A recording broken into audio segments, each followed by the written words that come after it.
নাহমাদুহু ওয়া নুসাল্লি আলা রাসূলিহিল কারীম আম্মা বা'দ। সম্মানিত দর্শকবৃন্দ, জিলহজ মাসের করণীয় ও বর্জনীয় সম্পর্কে সংক্ষিপ্ত আলোচনা করছি। দর্শকদের উপকারের জন্য বিষয়টি শেয়ার করা জরুরি মনে করছি। আল্লাহ তাআলা ইরশাদ করেন, ইন্না ইদ্দাতাশ শুহুরি ইনদাল্লাহি 12 শাহরা ফি কিতাবিল্লাহি ইয়াওমা খালাকাস সামাওয়াতি ওয়াল আরদা মিনহা আরবাআতুন হুরুম। অর্থাৎ যেদিন আল্লাহ তাআলা আসমান জমিন এই ভূমণ্ডল সৃষ্টি করেছেন, সেদিনই আল্লাহ তাআলা 12টি মাস সৃষ্টি করেছেন। তার মধ্যে 4টি মাসকে সম্মানিত করেছেন। এই 4টি মাস হচ্ছে মুহররম, রজব, জিলকওদা, জিলহজ। আরবি 12 মাসের মধ্যে সর্বশেষ মাস জিলহজ মাস। এই জিলহজ মাস হচ্ছে নফল রোজা রাখার মাস, রাতে নফল ইবাদতের মাস, কোরবানির মাস, হজের মাস জিলহজ মাস। এই জিলহজ মাসে কিছু করণীয় ও বর্জনীয় আছে। বর্জনীয়ের মধ্যে যেমন অনেকে বলে জিলহজ মাসে বিয়ে শাদী করা জায়েজ নেই। এটি সম্পূর্ণ মিথ্যা কথা, কুসংস্কার, এটি অপসংস্কৃতি।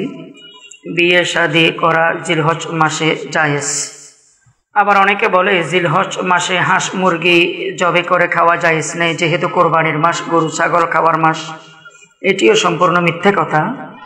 জিলহজ মাসে হাঁস মুরগি জবে করে খাওয়া জায়েজ, এবং কোরবানি যে 3 দিন করা হয় ওই 3 দিনেও হাঁস মুরগি জবে করে খাওয়া জায়েজ। কোরবানির দিনেও হাঁস মুরগি জবে করে খাওয়া জায়েজ। অনেকে বলে যে কোরবানির দিন বা কোরবানির পরের দিন রোজা রাখা জায়েজ, অসুবিধা নেই।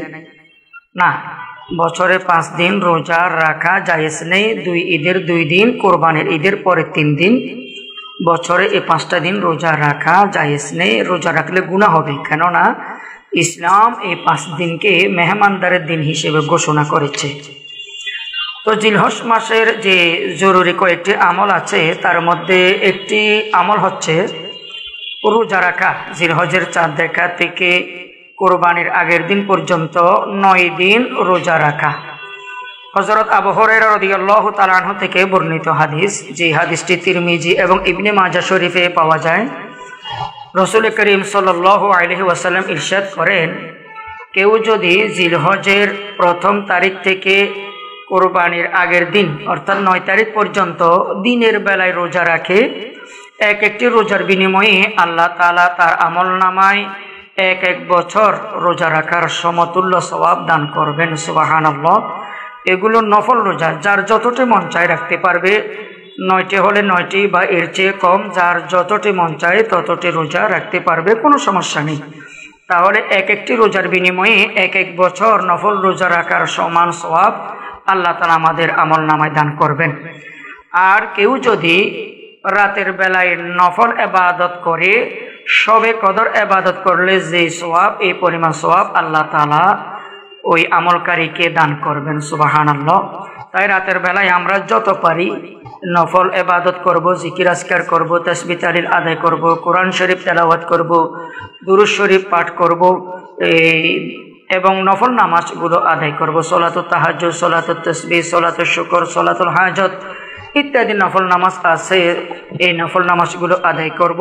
মোট কথা, দিনের বেলায় নফল রোজা রাখবো, রাতের বেলায় নফল ইবাদত করে আমরা কাটাবো ইনশাআল্লাহ। আরেকটি উল্লেখযোগ্য আমল হযরত উম্মে সালমা রাদিয়াল্লাহু তাআলা আনহা থেকে বর্ণিত হাদিস।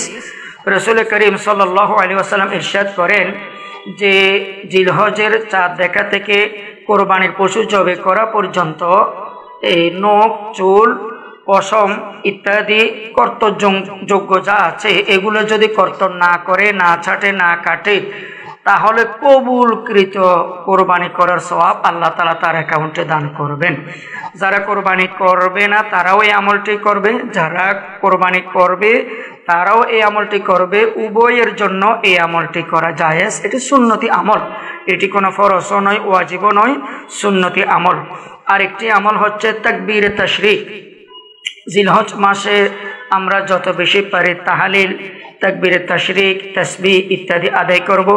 তাকবীরে তাশরিক বিশেষ করে জিলহজের 9 তারিখ ফজর থেকে 13 তারিখ আসর পর্যন্ত 23 ওয়াক্ত ফরজ নামাজের পরে একবার হলেও তাকবীরে তাশরিক পড়া ওয়াজিব, নারী পুরুষের উপর ওয়াজিব।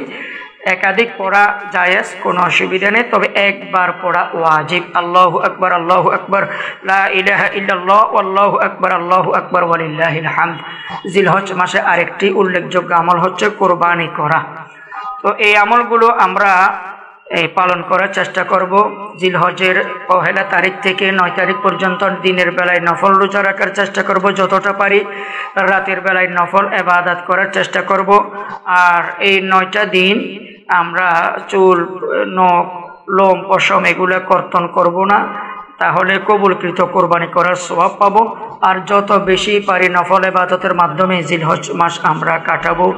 বিশেষ করে কোরবানি যাদের করার তৌফিক আছে তারা কোরবানি করব। আল্লাহ তাআলা আমাদের সবাইকে কোরআন হাদিসের আলোকে আরবি বছরের সর্বশেষ মাস, হজের মাস, কোরবানির মাস, আমলের মাস জিলহজ মাস পালন করার তৌফিক দান করুন। আমিন। ওয়া আখিরু দাওয়ানা আলহামদুলিল্লাহি রাব্বিল আলামিন।